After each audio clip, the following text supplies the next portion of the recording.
আসসালামু আলাইকুম রহমতুল্লাহি ওয়া বারাকাতুহু।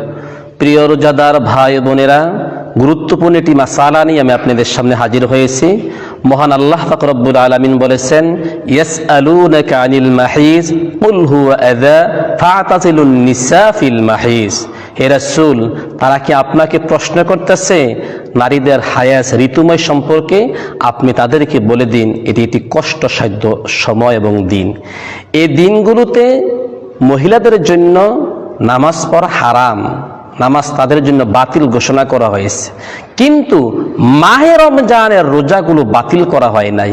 এই রোজাগুলো 5টা 7টা অসুস্থতা দিনগুলোতে তারা রোজা রাখবে না। এই রোজাগুলো রাখবে মাহে রমাদানের পরের মাসে, যখন মাহে রমাদান শেষ হয়ে যাবে, সে তখন সুস্থ থাকবে এবং শরীয়ত যখন রাখার জন্য হালাল করেছেন তখন রাখবে। আমাদের দেশে আমরা দেখি মা বোনেরা মাহে রমাদানের 5টা 7টা যে অসুস্থতার কারণে রোজাগুলো রাখতে পারে না, ঋতুময়ের কারণে এই রোজাগুলো তারা আর পরবর্তীতে রাখে না। সারা বছর সারা মাস এটি কাজা অবস্থা থাকে এবং অসংখ্য মহিলারা এই কাজা নিয়ে তারা কবরে মৃত্যুবরণ করে যায়, তারা বুঝে নেয় মাসালাটা। এই জন্য আমি বলবো, মাহে রমাদানের পরে যে শাওয়াল মাস আসে, মাহে রমাদানের শাওয়াল মাসের 10টা 7টা রোজা আমরা রাখি, মা বোনেরা পুরুষরা সবাই রাখি।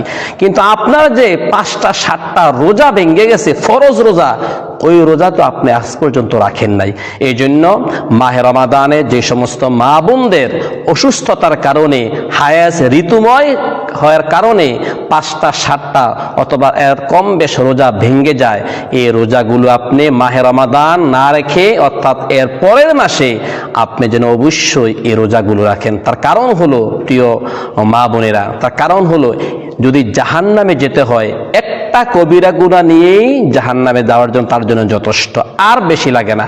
মাহে রমাদান আপনি যে 20টা 25টা রোজা রাখছেন, যে পূর্ণতার সাথে, যে সওয়াবের আশায়, জাহান্নামের ভয়ে জান্নাতের আশায় আপনার কাছ থেকে যে 5টা 7টা রোজা ভেঙে গেছে, আপনার কাছে কি দুঃখ লাগে না? এই জন্য আমি মা বোনদেরকে বলবো, প্রিয় দেশবাসীর মাধ্যমে সকলকে বলবো, আপনারা সকলে এই মাসালাটি পালন করবেন। ইভেন যে সমস্ত ভাইয়েরা ফেসবুক সোশ্যাল মিডিয়াতে আমার এই বক্তব্য শুনতেছেন, প্রত্যেকেই যার যার স্ত্রীদের কাছে, যার যার স্থান থেকে তারা এই মাসালাটি তাদের কাছে বলবেন ঘরের ভিতরে, যে অসুস্থতার কারণে যে 5টা 7টা রোজা তাদের ভাঙ্গা হয়, তারা যেন ঈদের পরে অবশ্যই অন্যান্য দিনগুলোতে এই কাজা 5টা 7টা রোজা আবার পালন করে, সেই প্রত্যাশা কামনা করে আমি আমার সংক্ষিপ্ত আলোচনা এখানে শেষ করছি। আসসালামু আলাইকুম রহমতুল্লাহি ওয়া বারাকাতুহু।